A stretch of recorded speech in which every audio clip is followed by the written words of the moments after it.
Well, good afternoon. This is Tuesday, March the 2nd, and I'm in the funky room today. Robert and Joyce are on their way back from Georgia, and today's Worship Live is going to be a little different because Joyce and Robert are actually interviewing in Georgia the chaplain who serves with Cancer Treatment Centers of America. And after the interview, Robert and Joyce are going to be sharing some ministry and worship. So stay tuned, enjoy the worship. We'll talk to you at the end of the program. God bless. Well, we just wanted to take an opportunity to introduce you to our friends that watch and are encouraged by the music that we share during the week. And we've talked so much about what God is doing here in an unexpected way at the Cancer Treatment Center of America.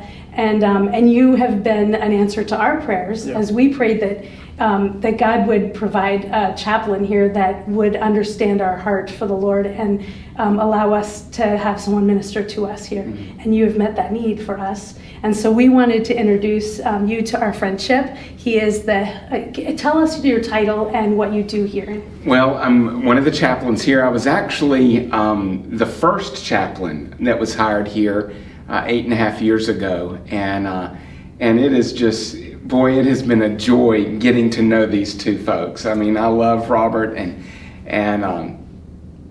Joyce. I just lost it. It's like I know her so well. I'm so bad at names. I know. They fly out all of my of a head sudden all the time. it was like, okay, it's gone. I always say I'd forget my mother's name if I went to introduce her. It's a senior moment. But well, I don't have those yet. But well, I tell you, when I met Robert and Joyce, I vividly remember the first time we met. We do what we call as a new patient experience, and a lot of people come in and talk and tell the new patients about what's going on here at CTCA and what to expect. And I remember where Robert and Joyce were sitting, and I remember Robert was on his phone, and I thought, okay, either he's not engaged in what I'm talking about, because we don't know these people, they're brand new. But then I saw him smiling and nodding. Of course, they were wearing their masks, so you can't tell a whole lot. And afterwards, I remember going up to them, and Robert was saying, I was texting my pastor, and I was like, oh yay, these people are great. And so it's just been such a great pleasure for me to be able to minister to you. And that's one of the things, God allows us to minister to people from all over that come here to treat for cancer. And from New Jersey, and yes, they end up here in Atlanta, Georgia. So it's just been a real joy, and that's what we have the opportunity to do every day. Well, it's amazing how you watch our schedule and show up just when we're sitting in a cancer chemo treatment.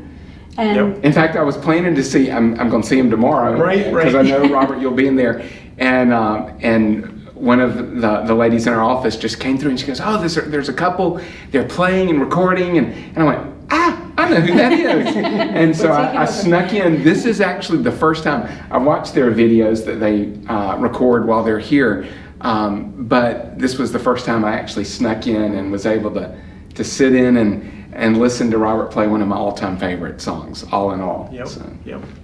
Well, it's awesome to have you here. Yeah.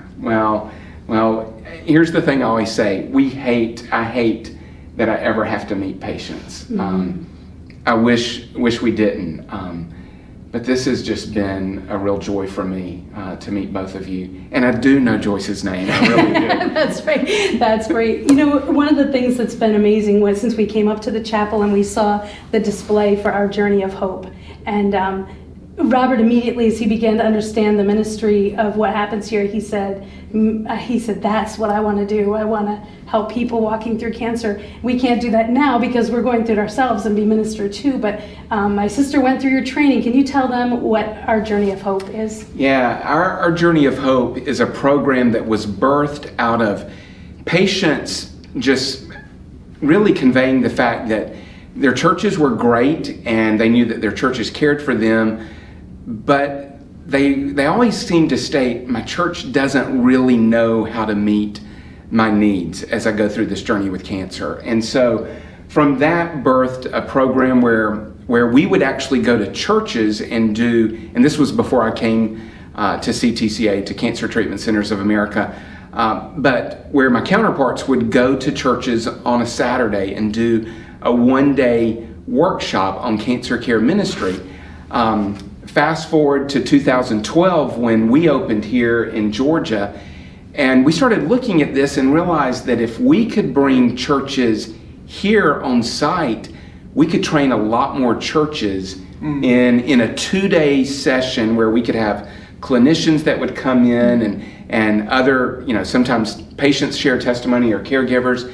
And so we really became our Journey of Hope 2.0, and we kind of upped the game, and now we can bring in 30 churches where, that would take us over half a year to go to each one of those churches on the weekend. Because of the pandemic, we can't have all of those folks come here on site, so now we do it online. We do it through Zoom. And in fact, just a couple of weeks ago, when Lynn went through, we had churches from 13 states represented. And so we've trained churches in how to begin an effective cancer care ministry. We've trained churches just here from 29 states, Canada, the Caribbean, Puerto Rico, and even some churches from overseas that have come here. So now anybody can do this, and it's totally free. It doesn't cost a thing. It's an amazing gift to the church.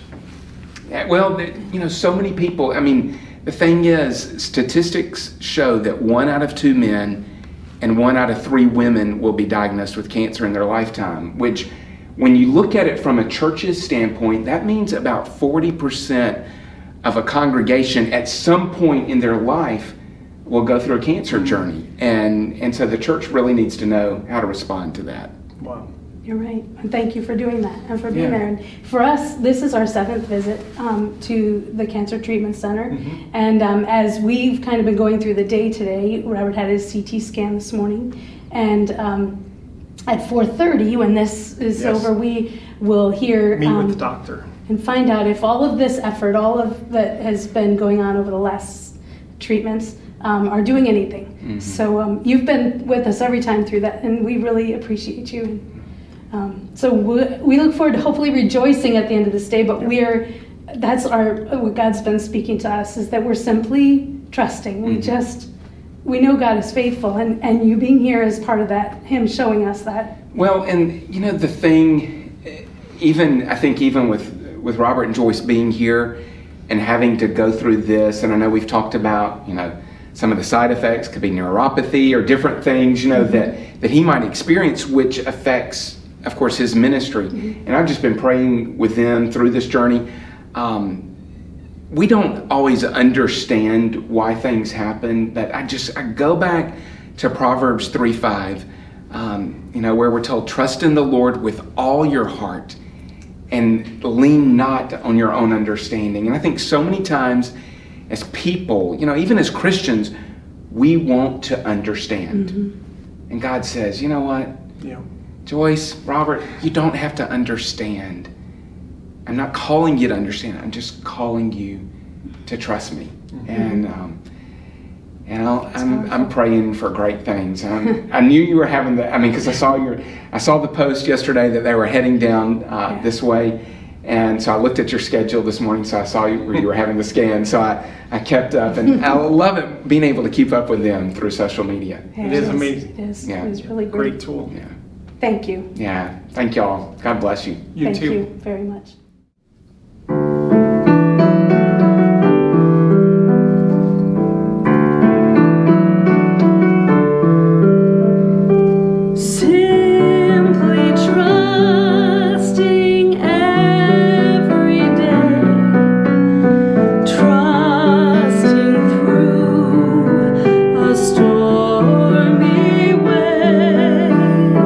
Even when my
Well, this afternoon at 2:30, I want to encourage you to join us for Hope for Today. It's a weekly Bible study podcast with Lynn Wilson, who serves on our guest services team here at America's Keswick.